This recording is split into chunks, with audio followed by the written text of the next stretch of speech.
मुझसे नजरें बचा के चुपके से तुम मेरी समत देखती क्यों हो?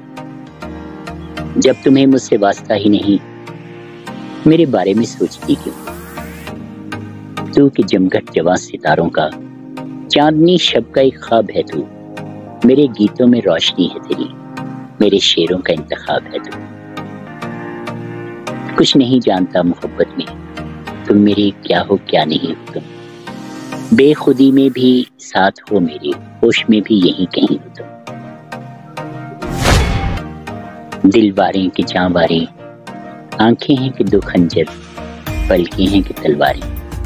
गोरे हैं न काले हैं, जालिम तेरी चाहत के अंदाज निराले। हम कुछ भी हैं, कैसे भी हैं, छोटे के बड़े हैं। हम कुछ भी हैं, कैसे भी हैं, छोटे के बड़े हैं, लेकिन तेरे एहसान के साए से परे हैं। तुम हमको कभी दिल कभी आंखों से पुकारो, तुम हमको कभी दिल कभी आंखों से पुकारो। होंठों के तकल्लुफ तो जमाने के लिए है, अब हमसे हमारा ही पता पूछने वाले हम वो हैं जो एक उम्र तेरे दिल में रहे हैं। टाइम्स पंजाब देख रहे तमाम प्यारे प्यारे दर्शकों का बहुत बहुत स्वागत है। मैं हूँ आपके साथ शिप्रा, एक बहुत ही प्यारी, एक बहुत ही यूनिक सी कवरेज लेकर फिर से आपके साथ जुड़ चुकी हूँ, पहुँच चुकी हूँ एक बहुत ही प्यारी सी दुनिया में। जी, एक बहुत ही प्यारी सी दुनिया के बारे में आप सोच रहे होंगे कि मेरी टीम आज कहाँ लेके पहुंची आप सभी को। जी, मैं पहुंची हूँ एक हेरिटेज फार्म हाउस में। अब ये हेरिटेज फार्म हाउस किसका है वो भी मैं अभी आपको थोड़ी देर में बताती हूँ। मोहम्मद रफी जी का नाम तो आपने जरूर सुना होगा, एक जाने माने सिंगर। आज एक और मोहम्मद रफी जी से मैं आपको मिलवाने जा रही हूँ। थोड़ी सी देर में उनके साथ रूबरू होते हैं, लेकिन मैं ब्रीफ इंट्रोडक्शन उनका देना चाहूंगी।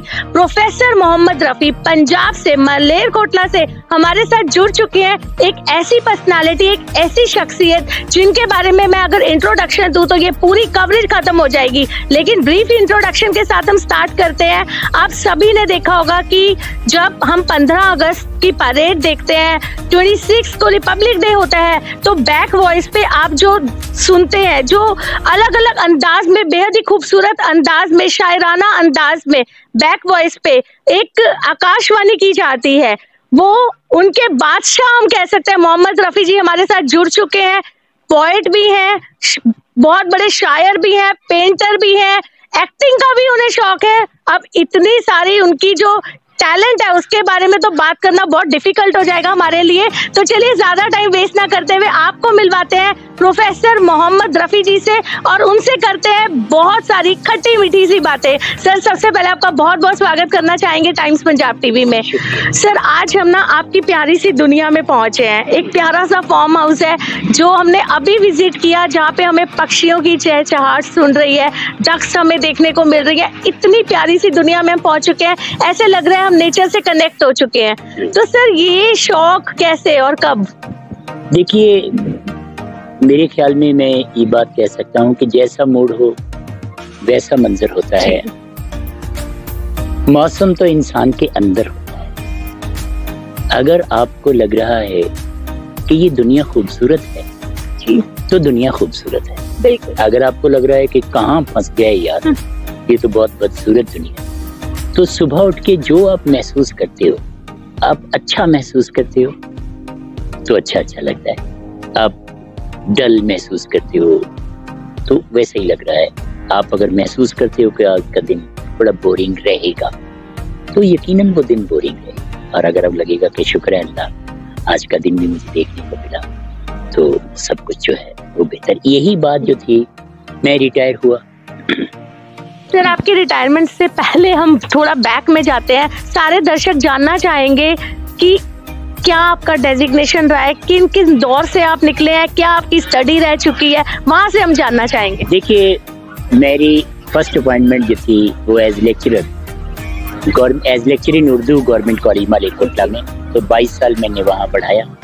उसके बाद फिर मैंने एक्टिंग प्रिंसिपल के तौर पर काम किया Lala Lajpat Rai government college DK में। फिर आप ये कह लो कि मेरी नॉमिनेशन हुई तो मुझे सेक्रेटरी पंजाब उर्दू एकेडमी लगा दिया। तो उसकी मैंने बिल्डिंग बनाई, बहुत खूबसूरत बिल्डिंग बनाई, बहुत खूबसूरत हॉल बनाया। उसके बाद फिर मुझे deputy director colleges government of Punjab लगा दिया। फिर रिटायरमेंट के बाद मुझे senior vice chairman Punjab state commission for minorities लगा दिया। तो आज की डेट में मैं state advisor national commission for minorities government of India हूँ। तो माइनॉरिटीज के लिए काम कर रहा हूँ और सबसे बड़ी बात यह है कि मुझे पर्यावरण से बहुत मोहब्बत है। या कोई पूछता है कि ये क्या है, तो मैं बहुत ही बेबाकाना तौर पर कहता कि यह जाने जहाँ, कि जैसे आप पूछो कि ये क्या है तो मैं आपको बोलूं कि यह जाने जहाँ तुम किसी शायर का ख्वाब हो, तो सचमुच में ए जाने जहाँ कि ये किसी शायर का ख्वाब है। तो ये जो भी आप देख रहे हो ये एक शायर का ही ख्वाब है। सर, किसी पर्सन में ना हम एक सिंगल टैलेंट देखते हैं, लेकिन इतना सारा टैलेंट हम आप में देख रहे हैं। पोएट भी हैं, शायरी भी करते हैं, सिंगिंग भी करते हैं, एक्टिंग भी करते हैं, एंकरिंग भी आप करते हैं। उसके बाद मीन्स इतना जो ज्यादा टैलेंट है, हम कह सकते हैं बाय बर्थ है या कहीं ना कहीं एक चाइल्डहुड टाइम से शौक होता है कि एक बच्चा बहुत कुछ सीखने लग जाता है? नहीं, ऐसा तो कुछ नहीं है, लेकिन मैं आपको बताऊं कि एक मेरा ही एक कथा है कि गैर को शाद नहीं होने दिया, गैर को शाद नहीं होने दिया। गैर को मैंने कभी, दुश्मन को कभी खुश नहीं होने दिया, गैर को शाद नहीं होने दिया, खुद को नाशाद नहीं होने दिया। मैं कभी ऐसा नहीं कि मेरा मूड पैसिव रहा, बिल्कुल नहीं, मैंने महसूस ही नहीं किया एवरीथिंग इज गुड। गैर को शाद नहीं होने दिया, खुद को नाशाद नहीं होने दिया। हमने अच्छा कि बुरा जैसा भी वक्त बर्बाद नहीं होने दिया। ब्यूटीफुल। एक ही लाइन में सब कुछ कह दिया। जो सारे दर्शक हैं, आप भी देखिए कि किस तरीके की पॉजिटिविटी हम आज आपको दे रहे हैं सर के थ्रू। तो मैं आपको बताऊं शुरुआत कैसे हुई कि पंजाबी यूनिवर्सिटी पटियाला ने एक कैंप लगाया। ओके। तो मैं स्टूडेंट था उस वक्त, तो उस वक्त समय के डायरेक्टर वहाँ मौजूद थे, वहाँ आए। तो हर कॉलेज से 2 बच्चे भेजने थे। तो अचानक नोट्स लगा, तो प्रिंसिपल ने अपने ऑफिस में बुलाया। मेरे ख्याल में कोई गया ही नहीं, किसी को कोई इंटरेस्ट ही नहीं था। तो मैं प्रिंसिपल के ऑफिस में चला गया। उन्होंने कहा कि, मैंने कहा सर ये वर्कशॉप पे मैं जाना चाहता हूँ। तो उसने कहा कि यार मैं तो सोच ही रहा था कोई और जाए, मेरी भतीजी भी है, उसको भी मैंने, तो आप ऐसा करो मेरी भतीजी और अब तुम दोनों चले जाओ, इंटरव्यू दे आओ, जैसा भी रहेगा, जाओ आप कल जाओ सुबह। मैंने कहा सर किसी टीचर, कहने नहीं यार तू टीचर जैसे ही हो, तुमको ऐसी बात नहीं, मुझे आप लोगों पे भरोसा है। तो उन्होंने मुझे पंजाबी यूनिवर्सिटी पटियाला में भेज दिया। तो वहाँ वर्कशॉप लगी, ढेरों बड़ी बड़ी तकरीरें हुई। तो उन्होंने कहा कि हमने मास को एक टीम भेजनी है, मास को टीम भेजनी है हमने। तो कौन बच्चा कोई तैयार है? मुझे यकीन मानो कि मुझे पता ही नहीं था कि मास को किसको बोलते हैं, मास को क्या मुझे पता ही नहीं था। तो आई वॉज इन BA1। तो मैंने इधर उधर देखा तो किसी ने कोई रिस्पॉन्स नहीं दिया। तो मैंने कहा चलो पंगा लेते हैं। तो मैंने उसको, वो लड़की थी, मंजीत कौर थी इस लड़की का नाम, मैंने उनको बोला कि क्या, उन्होंने कहा कि पंगा लेके देखो चलो। मैंने अपना हाथ ऊपर उठाया, ऐसे सर नीचा किया, तो मैंने ऐसे कर दिया। उन्होंने कहा कि ओए क्या है, हाथ ऊपर उठाया, तो उन्होंने ऊपर देख। मैंने कहा क्या, कहाँ जाओगे? मैं क्या, मास को क्या करोगे? मैंने कहा सर जो करवाओगे। ओके। मैनू कहते कि तू केड़ा माउंट एवरेस्ट चढ़ जाएगा। मैं क्या सर जे तुसी कहोगे मैं चढ़ जाऊंगा। ਤੁਸੀਂ ਯਕੀਨ ਕਰੋ ਉਹਨਾਂ ਨੇ ਇਹੀ ਵਰਡਿੰਗ ਬੋਲੀ, ਕਹਿੰਦਾ ਯਾਰ ਇਹ ਤਾਂ ਤੂੰ ਨਾਂ ਲਿਖ, ਇਹ ਕੁੱਤੇ ਦੀ ਪੂੰਛ ਦਾ ਨਾਂ ਲਿਖ। तो ਤੁਸੀਂ ਯਕੀਨ ਕਰੋ, मतलब मैं यूनिवर्सिटी ने ਮੈਨੂੰ ਭੇਜਿਆ ਤੇ ਆਈ ਗॉट ਦਾ मतलब 골ਡ यूनिवर्सिटी ਲਿਆ। ਤੇ ਮੈਨੂੰ ਇਹ ਜੀ ਡਿਬੇਟ ਸੀਗੀ, ਮੈਂ ਬੋਲ ਕੇ ਆਇਆ ਉੱਥੇ, ਬਹੁਤ ਵਧੀਆ ਸੀ। मतलब ਮੈਂ ਈਵਨ ਤੁਸੀਂ ਇਮੇਜਿਨ ਕਰੋ, मैं यूनिवर्सिटी ਦਾ 골ਡ ਮੈਡਲਿਸਟ ਰਿਹਾ, इंटरवर्सिटी गोल्ड मैडलिस्ट या नेशनल मैंने अवार्ड हासिल किए। ਤੇ ਜੋ ਵੀ मैंने ਉਹ अवार्ड भी ਲੈ कि पर्ची कड्डी, पर्ची ਦੇ ਵਿੱਚ ਦੇਖਿਆ ਗਿਆ, पर्ची कड्डी, पर्ची देखिया भी आ टॉपिक है, तो मैं टॉपिक बोलता थे, I got the first. Sir कैसे माइंड में ये सब आता है? क्योंकि अगर अभी हम किसी भी इवन यंग एज में भी किसी को हम एक टॉपिक देते हैं तो उसको भी 2 या 3 दिन चाहिए उन टॉपिक्स को समझने के लिए। या आजकल तो हम देख रहे हैं सोशल मीडिया प्लेटफॉर्म पे इतने एक्टिव रहते हैं, गूगल ऑन करो, बटन दबाओ तो सब कुछ आपके सामने आ जाता है। लेकिन ये जो आपका माइंड है, हमें तो लग रहा है यही गूगल है सबसे बड़ा। गूगल वाली बात नहीं थी, मुझे एक्चुअली ऐसा था कि मैं खुश नसीब हूँ, मुझे टीचर बहुत बढ़िया मिले। ओके। तो एक बार मेरे टीचर, मुझे याद है एक बार मेरे टीचर ने मुझे कहा कि भाई कुछ नहीं होता, पेपरों में भी कुछ नहीं होता, आप सवाल को सोचा करो, पढ़ा करो, उसके बाद मान लो आपको सवाल नहीं आता तो वो भी जो भी है वो तो उसको बोल दो कि ये जो चीज है ये एक दरख्त की तरह है, अब देखो दरख्त में क्या होता है, ये चीज जो है जैसे लोकतंत्र जी कि जी ये एक दरख्त की तरह है जिसकी जड़ें बहुत गहरी हैं, जिसका तना जी बहुत तनावर है, जिसकी शाखें बहुत विशाल हैं, जिसके पत्ते बहुत घने हैं, जिसके फूल बहुत मीठे हैं, जिसके फूल बहुत सुंदर हैं, जिसके फल बड़े मीठे हैं। तो एक पैरा हो गया उसके बारे में। तो मुझे ऐसे ही कि जैसे मतलब अमृता प्रीतम दी पोइट्री बारे तुसी की जानदे हो, भाई वीर सिंह दी पोइट्री बारे की जानदे हो, अल्लामा इकबाल दी पोइट्री बारे की जानदे हो, कुछ नहीं वही लाइन कि ये ऐसे दरख्त की तरह है जिसकी जड़ें बहुत गहरी हैं, जिसका तना ये जिसमें फिर अगर मेरे पास मटेरियल खत्म हो गया तो मैं छेड़ लेता था कि एक समुंदर की तरह है। तो जो टॉपिक मुझे आता था तो मैं उसकी एक्सप्लेनेशन करता था। जैसे मुझे याद है एक बार मुझे टॉपिक आया कि we Indians are not fit for democracy, तो मैंने सोचा चलो पंगा लेते हैं इसमें। तो मैं पैराग्राफ पे काम करता था, जब मुझे कुछ नहीं काम करना था तो मैं पैराग्राफ पे काम करता था, इधर से पैरा उठाया उधर से पैरा उठाया उधर से, और उनको इस तरह फिट करता था कि लगता था कि ये टॉपिक बहुत खूबसूरत हो गया। पंगे लेते लेते मोहम्मद रफी, प्रोफेसर मोहम्मद रफी बन गए। यस, पंगे लेते मतलब जैसे डेमोक्रेसी पे पंगा कि तारीख के औराक शाहद हैं कि जब किसी बाबर ने हिंदुस्तान की तरफ कदम बढ़ाए तो किसी न किसी राणा सांगा ने उसके बढ़ते हुए कदमों में जंजीरें डाल दी। जब कभी किसी गौरी ने हिंदुस्तान को अपने हाथों की जकड़ में लेना चाहा तो किसी न किसी पृथ्वीराज चौहान ने उनको अपने उसमें हाथ में जकड़ लिया। जब कभी अंग्रेज साम्राज्य ने हिंदुस्तान पर जुल्म और तशद्दुद के शोले भड़काए तो कोई ना कोई भगत सिंह उस दहकती हुई आग में कूद पड़ा। बिल्कुल। इस कत्ल गारत के खूनी सैलाब के बाद हमें एक अनमोल शय मिली जिसे आज़ादी कहा जाता है। उसके बाद हमने लोकतंत्र को अपनाया, जमहूरियत को अपनाया। लेकिन क्या हमने आज़ादी इसलिए हासिल की थी कि जुबान और मजहब के गुलाम बनकर रह जाएं? क्या हमने आज़ादी इसलिए हासिल की थी कि सियासत के घने जालों में उलझ कर रह जाएं? यकीनन नहीं। हमने जमहूरियत के नाम को वक्त की पेशानी पर एक बदनुमा दाग बना कर रख दिया। हमने जमहूरियत को समझा बोलने की आज़ादी, रोजी कमाने का, वोट देने का, रोजी कमाने का, लेकिन क्या एक दूसरे के खिलाफ ज़हर उगलना ये बोलने की आज़ादी? क्या अपनी पार्टियों के प्रचार के लिए अखबारों के जरिए दूसरों को नीचा दिखाना ये प्रेस की आज़ादी है? कि खुदा और भगवान के नाम पर हजारों लोगों को जिंदगी से महरूम कर देना ये मजहब की आज़ादी? तो ये सब कुछ क्यों हो रहा है? इसका मतलब ये हुआ we Indians are not fit for democracy. तो ये छोटी छोटी बातें थी जिनको मैं महसूस किया और आहिस्ता उनको ढाल दिया तकरीरों में, और लोगों को वो तकरीरें जो थी वो अच्छी लगी। सेम इज द केस जैसे मैं क्लास में था तो बच्चे और दूसरी क्लासों के बच्चे मेरे पास आ जाते थे कि सर पढ़ाओ। तो मुझे पढ़ाना अच्छा लगता था। ग्रेट। तो सर आपकी स्कूल कॉलेज टाइम की बातें हमने देखी सुनी, रूबरू हुए हम आपके साथ, लेकिन अगर हम थोड़ा सा और आगे बढ़ते हैं तो जैसे हमने शुरू में बताया कि 15 अगस्त रिपब्लिक डे होता था, तो जो पीछे हम ना एक बैक वॉइस पे एक आवाज सुनते थे बड़ी अथॉरिटेटिव सी, बड़ी खूबसूरत शायराना अंदाज में, तो हमारा ध्यान ना फ्लैग होस्टिंग की तरफ कम जाया करता था कहीं ना कहीं। बिल्कुल ये एक पर्सनली हम लोग में, मैं अगर अपनी बात करूं तो बिल्कुल उस जो हम टीवी पे नजरें जमा के बैठते थे तो हमारे जो कान थे वो पीछे की आवाज सुन रहे होते थे। तो उसके बाद जो हमने देखा झांकियां निकलती थी, वो डिफरेंट लैंग्वेजेस में आप लाइव कमेंट्री करते थे। तो वो सब कैसे स्टार्ट हुआ? कैसे आपके लैंग्वेजेस, जो इंडिया इतनी वास्ट कंट्री है, उसके बाद लैंग्वेजेस को सीखना और उसके बाद लाइव कमेंट्री करना, तो ये बहुत चैलेंजिंग और बहुत डिफिकल्ट रहा होगा आपके लिए। नहीं, एक्चुअली ऐसा था कि मेरे अल्लामा इकबाल का एक शेर है कि कर बुलबुल ताउस की तकलीद से तौबा, बुलबुल फकत आवाज है ताउस फकत रंग।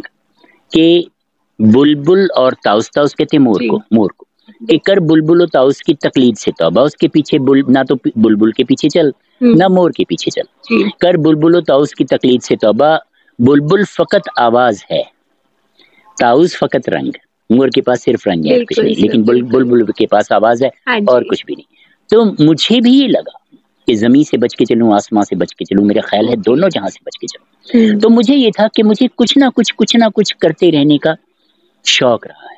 जैसे खूबसूरत लाइनें इकट्ठी करने का मुझे शौक रहा। इसके अलावा जब मैं ये देखो मुझे ये शौक कैसे जागा, निजामुद्दीन में इसकी कैंपिंग होती है और सभी स्टेटों के आर्टिस्ट जो हैं वो उस कैंपिंग में इकट्ठे होते हैं, यहाँ तक कि उनकी तादाद 10,000 12,000 तक हो जाती है।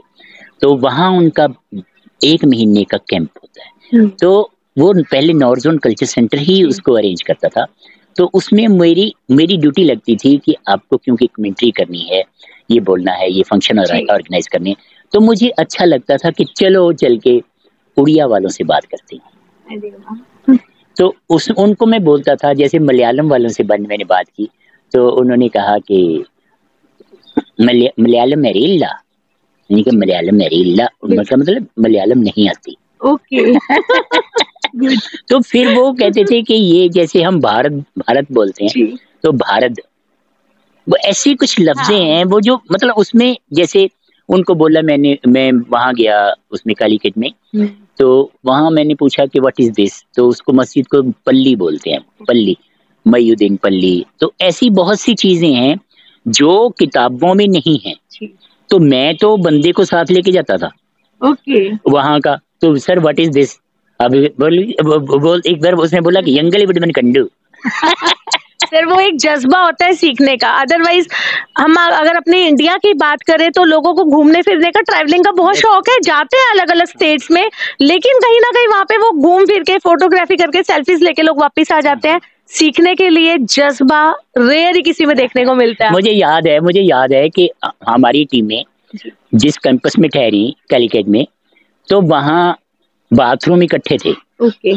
तो वहाँ गुरु नानक देव यूनिवर्सिटी का एक लड़का उधर दूसरे बाथरूम में नहा रहा था, तो मैं इधर बाथरूम में नहा रहा था। तो मैंने ऊंची आवाज में गाना शुरू कर दिया कि भारत मंडल पाड़ी नड़विल के विल मुड़पिड़ी मंडल यानी कोड़ी में ना मैं मारी यानी मैंने कहा और गा भैया और गा। सारे दर्शकों की यादें ताजा हो गई, क्योंकि जो अभी आपने गा के सुनाया ये सभी ने अपने बचपन में दूरदर्शन पे जरूर देखा, बहुत ध्यान से देखा और बहुत खूबसूरती से हम सुनते थे। तो वो कहने लगा ओ गा भैया गाल कट के मैनू करके तेरी तू गा भैया और गा मतलब उदों ऐ लगदा सीगा भी मैनू तां पंजाबी आउंदी नहीं भी ਇਹ ਤਾਂ ਇੱਧਰ ਲਈ ਹੈ, ਇਹ ਗਾ ਰਿਹਾ। ਤੇ ਜਦੋਂ ਮੈਂ ਬਾਹਰ ਨਿਕਲਿਆ ਮੈਂ ਕਿਹਾ ਕੀ ਬਕਵਾਸ ਕਰਦਾ ਸੀ। ਅਜੇ ਇਸੇ ਤਰ੍ਹਾਂ ਮੈਂ ਅੱਗੇ ਜਾ ਰਿਹਾ ਸੀ ਤੋਂ ਮੈਨੂੰ ਕਹਿੰਦਾ ਮੇਰੀ ਟੋਪੀ ਲੈਤੀ ਹੋਈ ਸੀ, ਮੈਂ ਟੋਪੀ ਰੱਖਦਾ ਸੀ ਤੇ ਮੈਨੂੰ ਬੰਦਾ ਆਇਆ ਉੱਥੇ ਸਾਊਥ ਦਾ ਕਹਿੰਦਾ ਆਪਕਾ ਟੋਪੀ ਬਹੁਤ ਸੁੰਦਰਾ। तो ਉਹਦੇ ਨਾਲ ਇੱਕ ਕਾਲੀ ਜਿਹੀ ਕੁੜੀ ਸੀ। मैंने कहा आपका कुड़ी बहुत सुंदर। आप सभी दर्शक अब तैयार हो जाइए, आपका हीमोग्लोबिन बढ़ने वाला है ये कवरेज के बाद। तो मतलब इसमें मतलब छोटी छोटी बातें थी। तो फिर मैं जैसे पंजाबी यूनिवर्सिटी पटियाला में एक लड़का था सैमुअल नाम का, तो उससे मैं मुझे शौक उसको शौक था कि मैं पंजाबी सीखूं और मुझे शौक था कि मैं अंग्रेजी सीखूं। तो मैं उसके बाद बहुत वक्त निकाल के मैं उसके पास बैठा रहता था। फिर पंजाब यूनिवर्सिटी में भी ऐसा हुआ, मैंने 2-3 अंग्रेजी लड़कों को उठाया तो उनसे बातें की। तो अब क्या हुआ, उन बातों का रिजल्ट क्या निकला, मैं उनको पंजाबी में बोलता था तेरा नाम की है, ਤੇ ਉਹ ਕਹਿੰਦੀ ਸੀ ਤੇਰਾ ਨਾਂ ਕੀ ਹੈ, ਤੇ ਬੜਾ ਉਹਨਾਂ ਨੂੰ ਇਸ ਹਿਸਾਬ ਨਾਲ ਕਹਿੰਦੇ ਸੀ ਕਿ ਉਹ ਸਵੀਟ ਲੱਗਦੇ ਸੀ ਮਤਲਬ। ਤੇ ਮੈਂ ਜਦੋਂ ਗੱਲ ਕਰਦਾ ਸੀ ਮਤਲਬ ਜਿਵੇਂ ਆਪਾਂ ਬੋਲਦੇ ਆ ਵੰਸ, ਉਹ ਕਹਿੰਦੀ ਸੀ ਨੋ ਦਿਸ ਨੋਟ ਮਾਈ ਦਿਸ ਵਾਂਸ। ਮੈਨੂੰ ਪਹਿਲੀ ਵਾਰ ਪਤਾ ਲੱਗਿਆ ਵੀ ਆਪਾਂ ਜਿਹੜੀ ਦੀ ਕਹਿੰਦੇ ਆ ਦੀ ਉਹ ਦਾ ਕਹਿੰਦੇ ਆਪਾਂ ਜਿਹਨੂੰ ਇਹ ਕਹਿੰਦੇ ਆ ਉਹ ਆ कहते हैं। सब सीखते गए। सर हम एक वो डायलॉग जो आप लाइव कमेंट्री के टाइम, फ्लैग होस्टिंग के टाइम, जब हमारे respected prime minister Manmohan Singh ji flag hosting कर रहे होते थे तो आप पीछे से बड़ी खूबसूरत अंदाज में दर्शकों को एंटरटेन कर रहे होते थे, तो वो कुछ मेमोरी हम चाहते हैं सारे दर्शकों के साथ आप चेरिश कीजिए ताकि आपको भी वो मोमेंट्स याद आ जाए आज बिल्कुल इस कवरेज के टाइम पर। हाँ, कोशिश करता हूँ। जैसे ये था कि मैं शुरू करता था कि भारत में शौर्य के लिए प्रख्यात वीरों और योद्धाओं की अपनी धरती, बलिदान की अमर ज्योति, दिल्ली में पधारे सभी अतिथिगणों का हार्दिक अभिनंदन, स्वागतम, शुभ स्वागतम, अत स्वागतम, आनंद मंगल मंगलम, अत प्रेम भारत भारतम। जहां तक हमारे माननीय प्रधानमंत्री जी का संबंध है वह शाब्दिक रूप में कर्मयोगी नहीं है, अभी तो वास्तव में कर्मठ, प्रतिबद्ध, पूर्ण रूपेण बुद्धिवादी। वह एक मानव हैं, प्रेम जिनका आधार है, सज्जनता जिनकी ओढ़नी, अकेले सत्य के ध्वज को न्याय के सशक्त हाथों में उठाए, असत्य काल के समक्ष खड़े हैं। धरार आकाश उनकी दीर्घायु की कामना करते हैं। सुमन गंध से, इंदु रश्मि से, सुरभुत पुष्पित कल्प लता से, पावन मोहन गीता जैसे। इतनी प्योर हिंदी, वाह। तो सर हमने स्टार्टिंग में ना एक बड़ी प्यारी सी बात की मोहम्मद रफी जी के बारे में। आपका नाम बिल्कुल सेम। कहीं ना कहीं आपको जब लोग मिलते होंगे तो डेफिनेटली माइंड में उनका भी एक याद आती होगी कि मोहम्मद रफी जी हमारे भारत की शान, हमारे भारत की। तो कभी आपको पर्सनली उनसे मिलने का मौका मिला, उनके साथ रूबरू होने का मौका मिला हो? क्योंकि हमने सुना है कहीं कि आपने उनके साथ कुछ टाइम, कुछ वक्त ऐसा बिताया है, तो वो कुछ यादें ताजा करनी चाहेंगे आप? देखिए, मुझे याद है गलबन मेरे ख्याल में शायद 1980 में उनकी मतलब डेथ हुई थी। तो इससे पहले मैं कॉलेज में चला गया था। तो ये वाकया है 71-72 का। मतलब उस वक्त जो था, एक तो मुझे शौक था क्योंकि मैं मोहम्मद रफ़ी था, तो मुझे शौक था कि कहीं ना कहीं अगर उनसे मिला जाए तो वो मतलब मेरे लिए खुशनसीबी होगी। तो जब मैंने उनको बोला कि मैं पंजाब का मोहम्मद रफ़ी हूँ, तो मुझे याद है जब मैंने स्लिप भेजी उनको मिलने के लिए, बहुत बिजी थे, वहाँ हारमोनियम पड़ा था एक तरफ। मतलब वो कभी कभी शायद लगता था कि उनके घर में कोई पान खाता है, लेकिन मैंने कभी उनके घर में सिगरेट की कोई स्मेल जो थी वो महसूस नहीं की। तो इसके अलावा वो शराब नहीं पीते थे, गाते थे, खूब बढ़िया गाते थे। हो सकता है कभी कभी पान खा लेते हो। तो मतलब मैंने जब स्लिप भेजी तो वो बहुत उसके साथ मतलब आए। तो मैंने उनको शेर सुनाए। मैंने उनको बोला कि मैं सर कुछ ना कुछ लिखता रहता हूँ। तो उनको मेरे शेर जो थे वो अच्छे लगे और उन्होंने कहा कि यार मेरे 1-2 प्रोग्राम हैं, तो चलो तुम उनको एंकर कर दो। तो मुझे ये था कि चलो, जब पहला प्रोग्राम हमने किया, जुहू में किया एक प्रोग्राम, एक बांद्रा में किया, तो वहाँ मुझे लगा कि लोगों ने वो उस प्रोग्राम को पसंद किया और मेरी उर्दू जो थी वो लोगों ने पसंद की। तो इसमें मतलब धीरे धीरे उनको भी लगा कि यार हम रल मिल के लाइव शो करते हैं उस वक्त, क्योंकि उनका एक बहुत बड़ा नाम था। तो वो मुझे 24 दिन उनके साथ रहने का मौका मिला। वो चाहते थे कि हम लोग और मिलजुल कर काम करेंगे, लेकिन नहीं, मैं फिर मुझे ये कॉल। उनका कोई गाना सुनाना चाहेंगे दर्शकों को जो आपको आपके दिल के बहुत करीब? मैं बार जो उनसे गाना सुनता था ना, वो था कि नैन लड़ गई हुई कि मनवा मकसद खोई बिकरी, प्रेम का छुप। मुझे बहुत अच्छा लगता है। तो मैं भोजपुरी भाषा थी, मुझे भाषा डिफरेंट होना बहुत अच्छा लगता है। नैन लड़ गई हुई कि मनवा मकसद खोई बिकरी, प्रेम का छुट हुई पटाखा तो धनक हुई बिकरी। तो ये गाना मुझे अच्छा लगता है। लेकिन मुझे छू लेने दो नाजुक होंठों को, रुख से जरा निकाब उठाओ मेरे हजूर। उनका क्या उस वक्त एक्चुअली क्या है, मैडम, उस वक्त ना इधर साहिर थे, उधर शकील, उधर मजरू। तो वो कॉम्बिनेशन था ये हसरत जयपुरी का। ये तो बहुत खूबसूरत वो लोग राइटर थे, और जितने खूबसूरत राइटर थे तो उसी कबील की फिल्में बनी।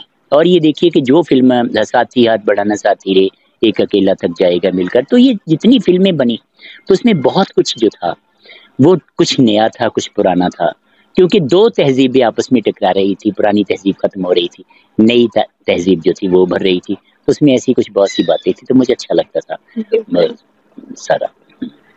तो आपने देखा कि किस तरीके से हमारे पंजाब के मोहम्मद रफी जी आज हमारे साथ बैठे। सर, जाते जाते लास्ट में हम आपसे एक जरूर क्वेश्चन पूछना चाहेंगे। पंजाब का जो इतना टैलेंट है, जो आज हमें बड़ी बड़ी स्क्रीन पे नजर आता है, कपिल शर्मा है, भारती शर्मा है, बहुत और भी कई ऐसे टैलेंट है जो आपके हाथों से होके गुजरे हैं। तो हम चाहते हैं सारे दर्शकों को आप बताना चाहेंगे कि किस तरीके से आज वो छोटे छोटे बच्चे जो आज हमें बड़ी बड़ी स्क्रीन पे नजर आ रहे हैं, किस तरीके से आज आप उनको देखते हैं उभरते हुए? देखिए, ये जो कपिल शर्मा, सुगंधा मिश्रा, भारती, ये जो हैं ये यूथ फेस्टिवल्स की पैदावार है जी। गुरु नानक देव यूनिवर्सिटी के जो फाइनल मुकाबले होते थे उसमें मैंने सुगंधा मिश्रा को गालमिन 3 बार नेशनल फेस्टिवल के लिए मिमिक्री में रिकमेंड किया और शी गॉट द गोल्ड। लेकिन मैंने उस फंक्शन में कभी भी कपिल शर्मा को और भारती को, कपिल शर्मा की बॉडी जो थी वो बहुत स्टिफ थी, वो बतौर एक्टर मुझे बहुत बढ़िया नहीं लगता था, काम करता था हमारा। अब वो एक्टर तो नहीं है लेकिन एंकर है जी। तो इसके अलावा भारती जो है, भारती ने अपने आप को एक्सटेम्पर जो किया ना, वो जो ऑन द स्पॉट मतलब पंच मारते हैं, दोनों ऑन द स्पॉट पंच मारते हैं, कपिल भी और भारती भी। ये चीजें आहिस्ता आहिस्ता डेवलप होते हैं। लेकिन अभी मैं कपिल को भी एक बात मतलब उस तक पहुंचाई है कि अपना जो मोनोटनस है उसको तोड़ो, कुछ नया मतलब करो।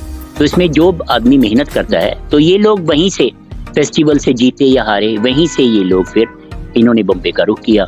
और बम्बे में जाके आज मेरे ख्याल में मैं दावे के साथ कह सकता हूँ कि बम्बे के जो एंकरिंग मीडिया है, तो उसमें तो पंजाबियों का राज चल रहा है। जी बिल्कुल। क्योंकि पंजाबी जो है ना, वो पंजाबी भी बढ़िया बोलते हैं और हिंदी भी बढ़िया बोल लेते हैं, लेकिन वो दूसरे जो लोग हैं वो उनको पंजाबी वो लहजा जो है वो नहीं आता, इसलिए इनके पास और भी है, सितारों से आगे जहाँ और भी हैं, अबेश कीमत और भी है।